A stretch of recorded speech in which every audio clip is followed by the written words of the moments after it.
देश की शिक्षा व्यवस्था प्रतियोगी परीक्षाओं में पारदर्शिता और लोकतांत्रिक अधिकारों से जुड़े विभिन्न मुद्दों को लेकर सोमवार को सेतु और विभिन्न जन संगठनों ने नीमच में प्रदर्शन किया। कार्यकर्ताओं ने रैली निकालकर केंद्र सरकार के खिलाफ नारेबाजी की और राष्ट्रपति के नाम संबोधित ज्ञापन एसडीएम पराग जैन को सौंपा। सेतु के प्रदेश सचिव शैलेंद्र सिंह ठाकुर, जिला कार्यकारी अध्यक्ष किशोर जवेरिया और जिला महासचिव सुनील शर्मा द्वारा बताया गया है कि ज्ञापन में नीट परीक्षा में कथित अनियमितताओं की निष्पक्ष जांच, राष्ट्रीय शिक्षा नीति 2020 को वापस लेने, केंद्रीय शिक्षा मंत्री धर्मेंद्र प्रधान को पद से हटाने, राष्ट्रीय परीक्षा एजेंसी एनटीए में व्यापक सुधार करने तथा जलवायु कार्यकर्ता सोनम वांगचुक की बिना शर्त रिहाई की मांग की है। बता दें कि ज्ञापन का वाचन जनवादी नौजवान सभा के नीतीश यादव ने किया। प्रदर्शनकारियों ने छात्र छात्राओं पर कथित लाठीचार्ज और सोनम वांगचुक की पत्नी गीतांजलि पर हुए कथित हमले की निंदा करते हुए कहा कि लोकतांत्रिक आंदोलन को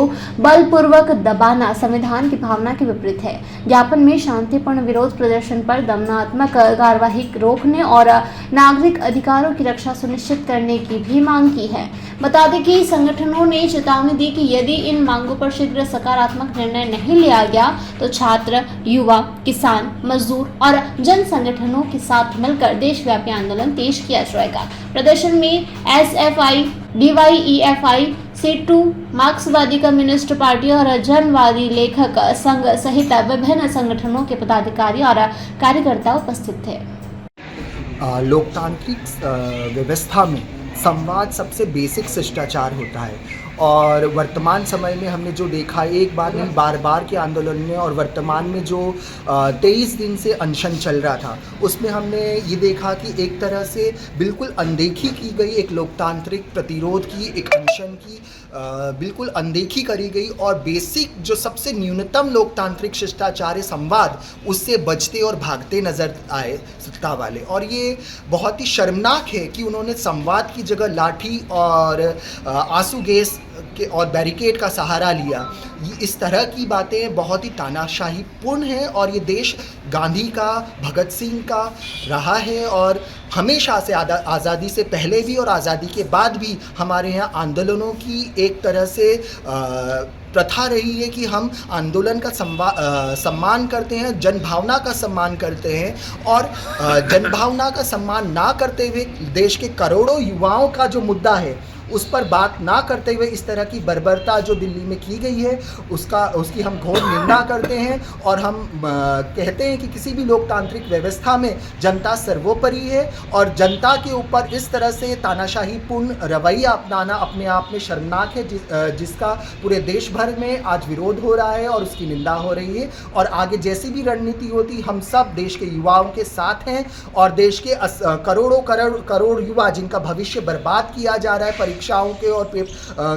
पेपर लीक होने के माध्यम से उनका जो भविष्य बर्बाद किया जा रहा है, वो सिर्फ युवाओं का भविष्य नहीं, देश का भविष्य भी अंधकार में धकेला जा रहा है और हम सब उनके साथ हैं। अरुण, क्रूर और घिनौना मजाक किया जा रहा है, छात्रों के भविष्य के साथ खिलवाड़ किया जा रहा है। आप देखिए कि लगातार पिछले जब से नरेंद्र मोदी की सरकार बनी है तब से आज तक करीब 70 बार पेपर लीक हो चुके हैं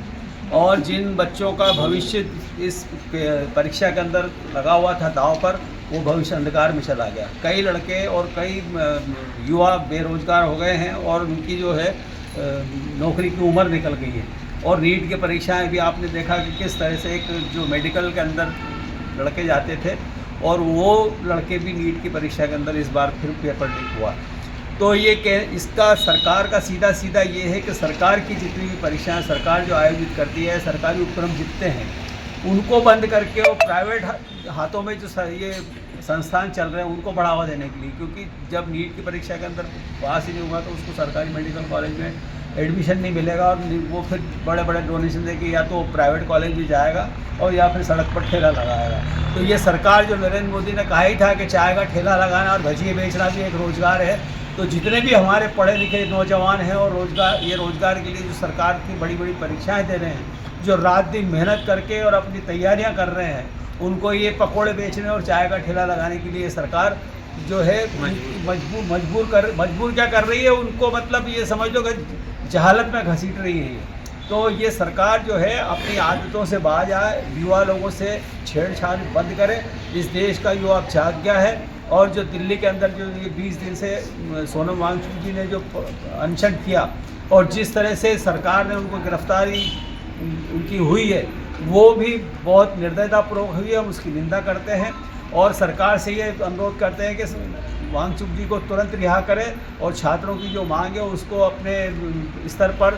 बातचीत करके और उसको हल करें और देश के नौजवानों के भविष्य के साथ खिलवाड़ बंद करें। सर, अभी भी दिल्ली में जो प्रोटेस्ट चल रहा है उसमें भी लाठीचार्ज की खबरें सामने आ रही है। बिल्कुल, दिल्ली के अंदर जो शांतिपूर्ण, देखिए आप, इतने बड़ी मात्रा के अंदर छात्र आंदोलन हुए, जबकि युवा तो बिल्कुल उग्रता के अंदर आते हैं, लेकिन ये बहुत डिसिप्लिनरी ये आंदोलन चल रहा था और छात्र बराबर संसद के तरफ मार्च कर रहे थे, लेकिन पुलिस ने बैरिकेडिंग लगाई जगह जगह और छात्रों के ऊपर लाठीचार्ज करा और आंसू गैस के गोले छोड़े। और एक मज़े की बात हमने इसके अंदर देखी है कि इसके अंदर कई पुलिस वाले ऐसे थे जिनके नेम प्लेट नहीं थी, बेच नंबर नहीं थे, उनका ये भी पता नहीं था कि वो पुलिस के अंदर है या नहीं है। हो सकता है कि सरकार या जो उनका जो संगठन है उसने इस तरह के असामाजिक तत्व ऐसे पुलिस के अंदर भेजे हैं ताकि इनको छात्रों को बदनाम किया जाए। एक तो ये भी सुनने में आया कि वहाँ एक ट्रक पत्थर जो है वहाँ पर रखा हुआ था, जिसको इन छात्रों ने बताया कि ट्रक पे पत्थर किसका रखा हुआ है। मतलब पुलिस ने ये पूरी तैयारी कर रखी थी कि छात्रों के इस आंदोलन को बदनाम किया जाए, लेकिन छात्रों की जागरूकता से ये सारी चीज़ें कर नहीं पाए। अभी आपने तो जापान गया है, अगर जो मांग पूरी नहीं होती तो आगे का क्या रूप? बिल्कुल, इसके लिए आने वाले समय के अंदर उग्र आंदोलन की रूपरेखा बनेगी। संगठन स्तर पर जो भी आदेश आएगा हम उसको पूरी तरह पालन करेंगे और अब छात्रों के साथ हम कंधे से कंधा लड़ाकर और उनके साथ खड़े रहेंगे। किशोर जी। हाँ सर, ये आंदोलन चल रहा है दिल्ली में, इसके समर्थन में आप लोगों ने आज यहाँ ज्ञापन दिया है, क्या डिमांड है इसकी? सरकार से यही मांग है कि धर्मेंद्र प्रधान को बर्खास्त किया जाए, ऐसे चोरों को अपनी पद से हटाया जाए जो शिक्षा का व्यापार कर रहे हैं। छात्र इस देश के कोई आतंकवादी तो नहीं है, इसी देश के नागरिक हैं, अपनी मांग मान रहे हैं। बार बार पेपर लीक हो जाता है, उनको नौकरी नहीं मिल रही है, बेरोजगार घूम रहे हैं, पकौड़ा तलने की योजना जैसी योजना बना दी जा रही है और सरकार को रोड पर घूमने के लिए मजबूर किया जा रहा है। उनको मारने के लिए ट्रक भर भर कर पत्थर लाए जा रहे हैं। पुलिस चारों ओर लगा दी गई है, बैरिकेडिंग कर दी गई है, जैसे वे किसी और देश के नागरिक हैं। क्या छात्रों को अपनी मांगें मांगने का भी हक नहीं है? बल्कि हम तो ये कहते हैं कि ऐसे निकम्मे लोगों को अपने पद से इस्तीफ़ा दे देना चाहिए जो इस देश को चला नहीं सकते, छात्रों का भविष्य संवार नहीं सकते।